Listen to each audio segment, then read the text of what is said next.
At noon, we got UCLA, who's 1-4, traveling to Michigan State, who's 3-2. Michigan State favored by 8.5 points on the Big Ten Network. Nico Iamaleava has gone 98 of 148, thrown for 954 yards, 6 touchdowns, 3 interceptions. Also leads his team on the ground, 60 carries for 332 yards and 4 touchdowns.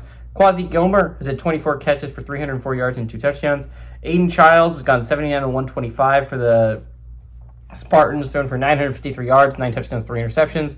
Mekhi Frazier's had 75 carries for 325 yards and 2 touchdowns, and Omari Kelly's had 22 catches for 326 yards and a touchdown. UCLA is 3-3 against Michigan State all time. Last 3 games have gone to UCLA from 1965 to 1974.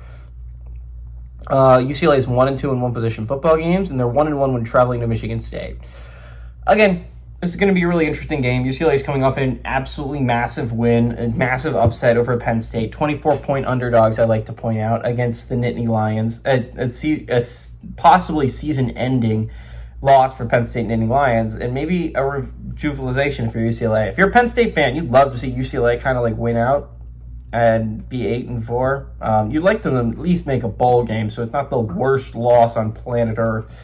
The chances of Penn State being able to make a run and make an at-large berth are low, but not zero. The win, if you can beat Ohio State and Indiana, those wins might just be enough to offset such a horrendous loss. And as long as Oregon doesn't age poorly, it doesn't seem like it. You would love to see Oregon win out, in all honesty. 12-0 Oregon would be nice if you're Penn State. Not adding any more losses that UCLA is definitely going to add would be awesome. That being said, I think UCLA loses this game. Michigan State's coming off a rough loss against Nebraska, a game where they honestly played really well against a good Nebraska squad. Like, that's a Nebraska squad I could see making the college football playoffs, and Michigan kind of went toe-to-toe with them. Again, Michigan State is a couple steps away from still being a college football playoff team, but again, we're still sitting at it's possible for an at-large berth.